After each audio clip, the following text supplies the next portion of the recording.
All right. So my name's Brad. I'm going to be your therapist for today. Christina, right? Yeah, Christina. Okay. So before we dig into what's going on, what brought you here, I want to just give you an overview of what the session's going to be like, what the structure of it is. Okay. Sounds good. Okay. So first, we're just going to kind of touch on what form of therapy I do. I'm a CBT practitioner. I'm going to talk about what that is. I'm going to explain it to you. What the work that we're going to be doing together is going to look like if you decide to continue. After that, we'll talk about policies and confidentiality issues. Any questions, I'm going to explain what the policy is, and if you have any questions, we'll talk about it then. Okay. Then after that, then we're just going to talk about what the situation is, what you're here for, what you're looking for, what goals you might have. And then when we're done with that, once we formulated some goals, then it'll be a moment for you to give me some feedback on how the session's gone, how you're feeling about things, if there's anything you want to change. But I also want to remind you anytime throughout the session, you can give me that feedback if there's something that you want to ask or something you're not sure about. That sounds good. Okay. So CBT, cognitive behavioral therapy, is that something that you've heard of before? Yeah, kind of, not really. General gist of it, I guess. General idea? Yeah, like, you gotta change, you can change the way you think, I suppose. I guess that's it. Sure, something like that. Yeah, cognitive behavioral therapy is kind of based on this idea that the way that we feel about a situation is directly connected to and impacted by the thoughts that we have about it. So that can be just kind of those like immediate thoughts, that just automatic thoughts that just pop into your head as you're going through your daily life. If you pay attention, you notice that these thoughts come all the time. You're not in control of them unless you're really paying attention to it. Yeah. And that can go all the way down to like these deeply held belief structures, because they're also thoughts. The beliefs that we have about who we are, who other people are, how they are evaluating us, how we evaluate them. And so thinking cognitive behavioral therapy, the way that I practice it, we're going to be looking at what the situation is, what your feelings and emotions of the situation are, what the problem is. And then we're going to, at all times, look at what is the kind of the automatic thinking, what's the kind of core beliefs thinking that you might have around that issue. And then that's kind of the level at which we're going to intervene. Does that make sense? Yeah, it makes sense. So policies. I just want to go over confidentiality. It's really important.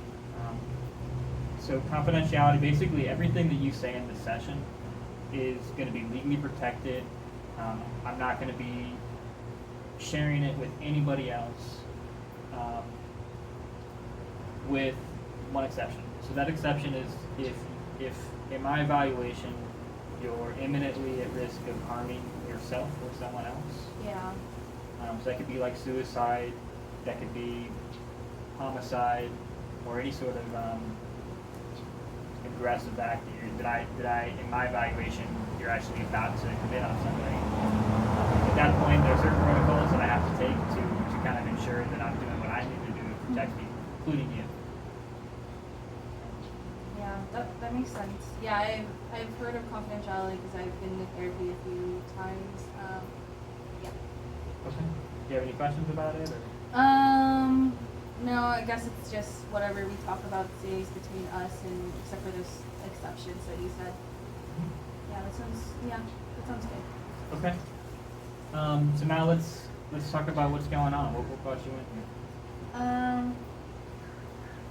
Yeah, I guess well, like I said, I've gone to therapy here and there, during moments where, like during dark moments.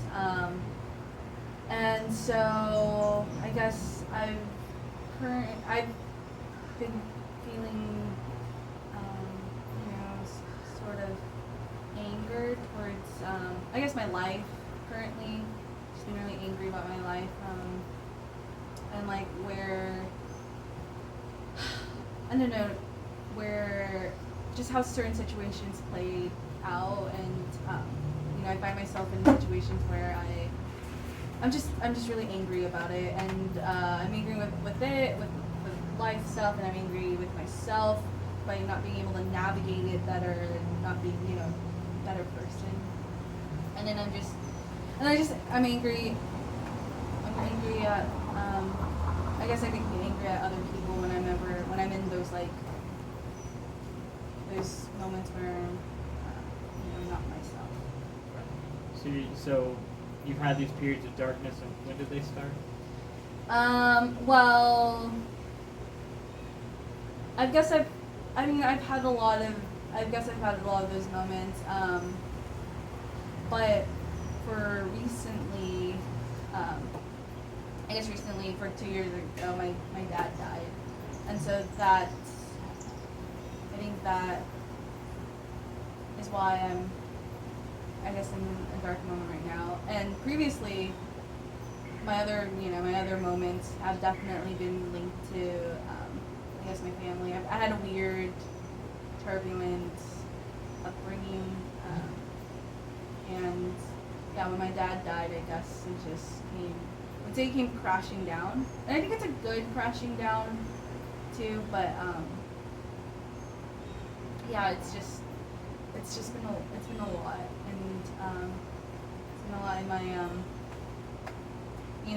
I have 3 other siblings, and 2 of them are in college, and they're doing their own thing, but when my dad died, I don't know why, but I felt like I had to come home, and I had to come home, and I had to support my mom. She's a lot better now, but when my dad died, it was a lot. You broke down or something? Yeah, it's my parents had a really bad relationship, I would say. I kind of grew up in an environment where you didn't know what was happening, what was going to go down that day, and so in a way, my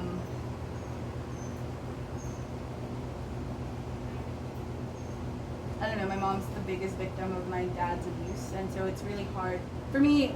She's still stuck in that mode of that she's still just idolizing him, and I'm angry at her for doing that because of the amount of harm that he's done for our family. Does that make sense? And then I'm just angry that I'm here, and everyone, my friends and siblings are all just doing their own thing, and I'm just stuck here, and I don't have the vocabulary or the maturity or to just figure this all out. Help support my mom while supporting myself. So it's been, I guess that's why I'm here. I think that's why I'm here in therapy. That's why I guess I'm in my situation. So I'm in Florida. I moved here, and yeah. So. Okay, so let me just see if I understand. I'm getting that 2 main things. You're feeling kind of overwhelmed by some of these responsibilities that are on you now. You feel some sort of call to support your mom after your dad died, and you're just feeling overwhelming because you also have your own life situation that you're trying to figure out at the same time. Yeah, and I'm coming to terms with, I've been thinking a lot about grief and what that looks like, and that process, and I don't know if I'm navigating grief correctly, but there's just been so many mixed feelings about grief in general, and I have a lot of mixed feelings about my dad in general, so it's been a confusing time trying to work through all of that simultaneously. Okay. So you've had, and so one of the big feelings that's come up for you in your grief process has been anger. Yeah, lots of anger, lots of anger. Mostly towards myself and my dad, but mostly towards myself because I just wish I could, why am I so fixated and stuck? Why can't I just move on? Why can't I just be done with this? Why can't I be a bigger person, What would done with this look like? I guess mainly what done would look like.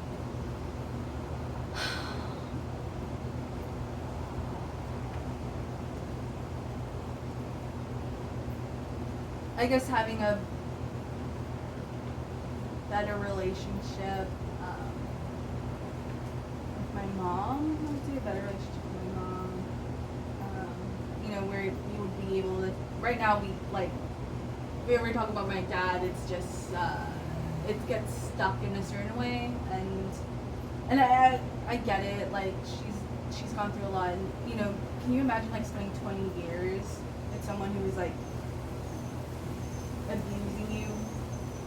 Like that's a lot, and so I give her credit for being stuck in that, and that's what happens in abusive relationships. But yeah, I would have a better relationship with her. I would have better conversations with her where we were able to talk about things on a more holistic level instead of just like, he's such a great person, he did this for us, he did this for us.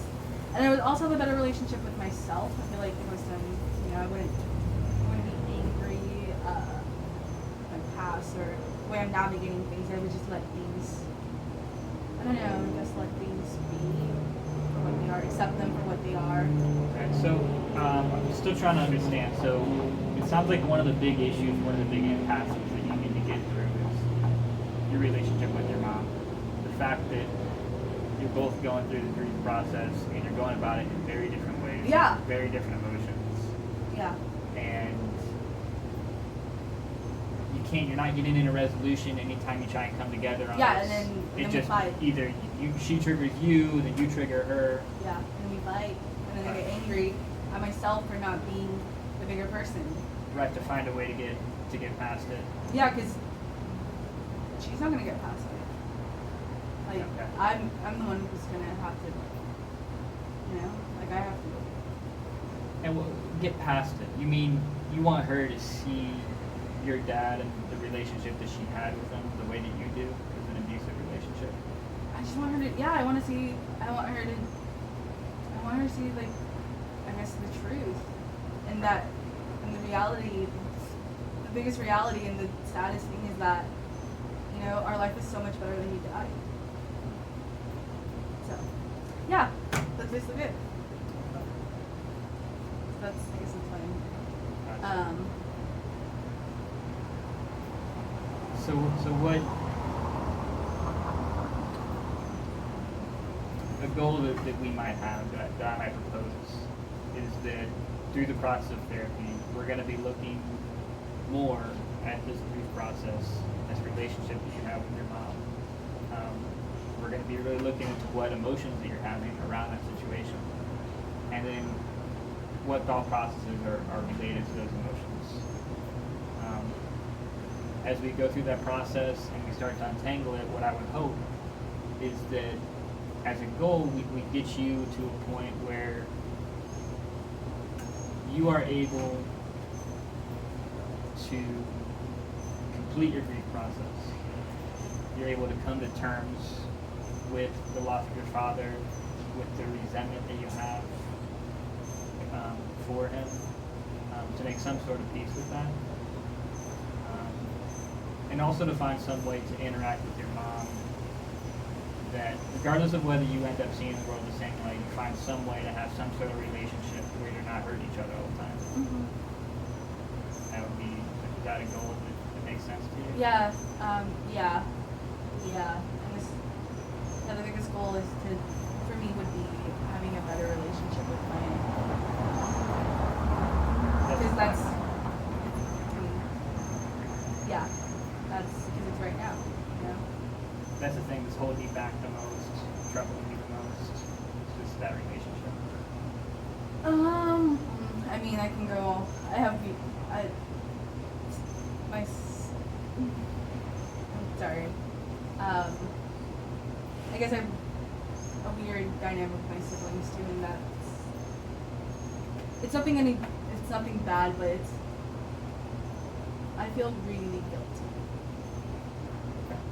So, but we can go more about that. So your relationships, your family relationships, is the primary thing that you want to work on. Get to a place where you're at peace with them. Yeah, yeah, and I hope that like that would also help my relationship with myself. Because I realize I'm kind of, when people meet me, they would probably not see this, but I don't know, I would consider myself as an angry person and also a person that is very bound towards guilt. I feel really guilty to sometimes even exist. Okay. But it's mostly guilt because I don't navigate things in the best way.